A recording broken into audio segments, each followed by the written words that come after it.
It usually starts small, a weariness that sleep can't fix, a tired of being tired that feels like a held breath. Our culture prizes constant output, while our nervous systems sit half in fight or flight, tightening attention and eroding ease. Long before email and notifications, Ayurveda, Buddhist teachers, and somatic traditions named similar inner depletion and taught practices to rebalance body and mind. Over the next 10 brief lessons, you'll hear an ancient quote and a modern psychological reflection, not quick fixes, but quiet companions for an exhausted mind. Lesson 1.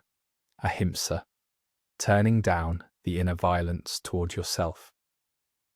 Ahimsa, non-harming, is the first of Patanjali's ethical restraints. The yamas begin by asking us to stop wounding. In its original context, Ahimsa asked communities to reduce harm in speech and action. Applied inward, it names the everyday cruelty of self-criticism and perfectionism. Modern psychologists call that inner assault negative self-talk. Compassion researchers like Kristin Neff show that replacing harsh judgment with self-kindness lowers cortisol, reduces shame, and opens cognitive space for recovery. Seeing self-criticism as violence and choosing to disarm is not indulgence, it is a physiological intervention. It reduces the chronic low-grade threat that keeps an exhausted mind on alert. Lesson 2. Buddha on desire and restless striving. From craving springs sorrow, from craving springs fear. Dhammapada. The Buddha's observation was simple and radical.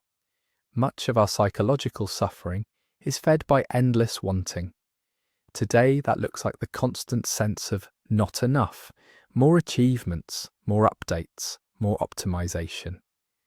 Neuroscience links craving and reward seeking to persistent sympathetic activation.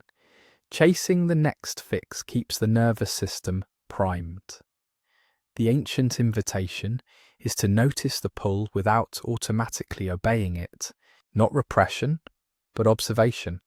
When craving is seen, it loses some of its authoritarian grip, and that noticing creates psychological space and a gentler tempo for the exhausted mind. Lesson 3. Marcus Aurelius on what we can and cannot control. You have power over your mind, not outside events. Realize this, and you will find strength. Marcus Aurelius. The Stoic practice of sorting influence from non-influence anticipates modern locus of control research and cognitive appraisal models.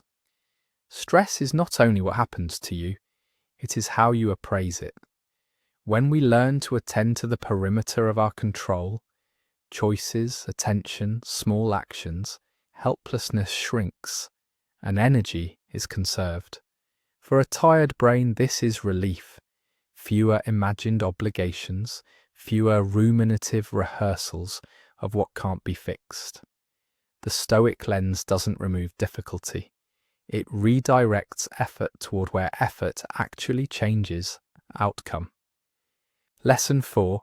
Epictetus on inner freedom from outer demands. It's not what happens to you, but how you react to it that matters. Epictetus.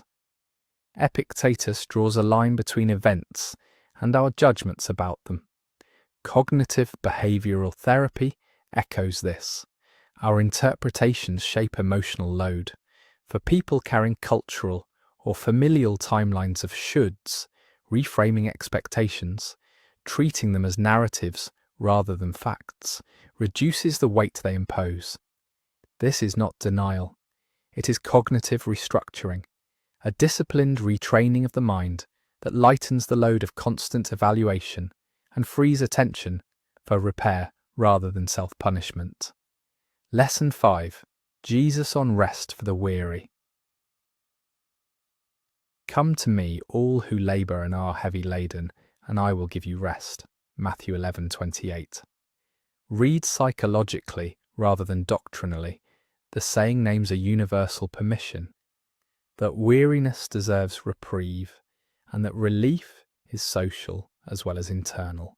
Many exhausted people collapse value into productivity. Worth equals output, and so rest feels undeserved. The Christian pastoral tradition offers a counter-message.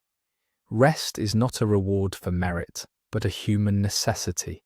Social support, shared burden, and permission to stop are powerful regulators of stress physiology. Feeling authorized to pause lowers defensive vigilance and allows the parasympathetic system to reassert itself. Lesson 6.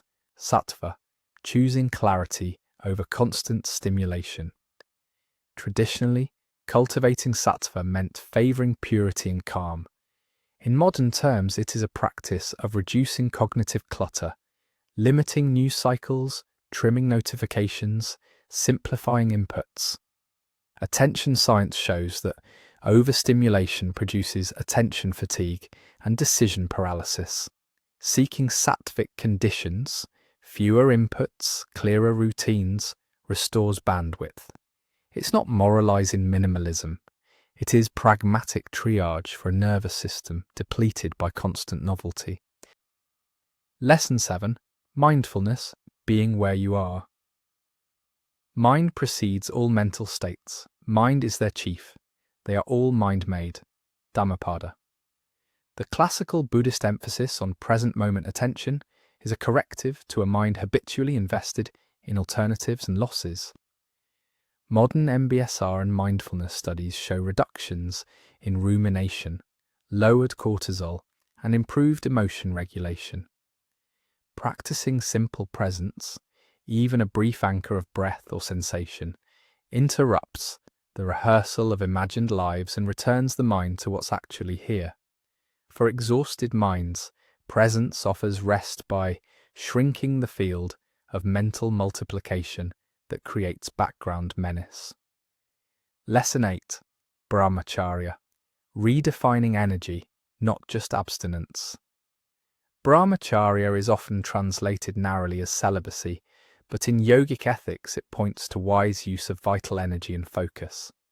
Reinterpreted for modern life, it is pacing, boundary setting, and resisting the cultural demand to stretch attention indefinitely.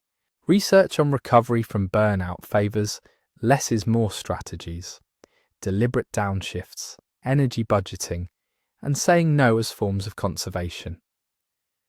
Brahmacharya is a lens that asks not how much you can do, but how to allocate what you have without depletion. Lesson 9.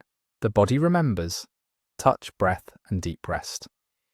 Yoga is the cessation of the fluctuations of the mind. Patanjali 1.2. The sutra names stillness as the aim, but the path often moves through the body. Somatic practices, restorative yoga, yoga nidra, breathwork, massage, shift autonomic balance to a parasympathetic safety. Recent embodied leadership work highlights nervous system regulation as central to sustained presence.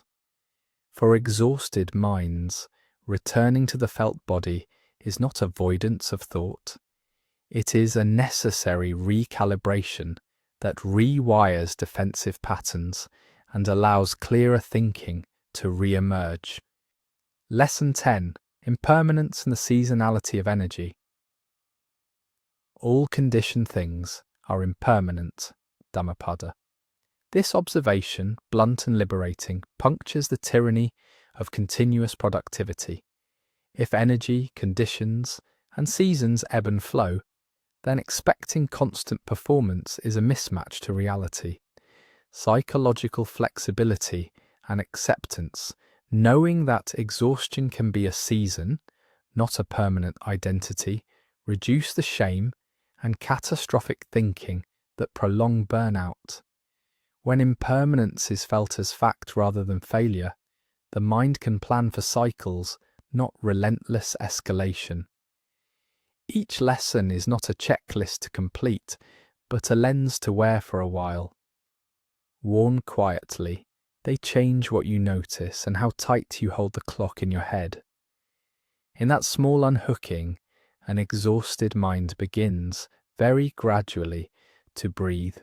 These 10 lessons share a single thread, a slow unhooking from self-violence, over-control, and restless striving toward clarity, moderation, presence, and embodied rest. They do not promise an overnight cure for burnout. They reframe how we interpret pressure, and in doing so, can soften the edges of exhaustion by changing nervous system responses. Ayurvedic personalization, Buddhist rest, somatic regulation. Notice which lesson gave you a small internal exhale or a quiet nod. That felt response matters more than agreeing on paper. If one landed for you, name it in the comments. It gives language to your inner state and helps others feel less alone. If this mattered, like and subscribe quietly, so more people lost in the digital noise can find calmer, thoughtful ideas.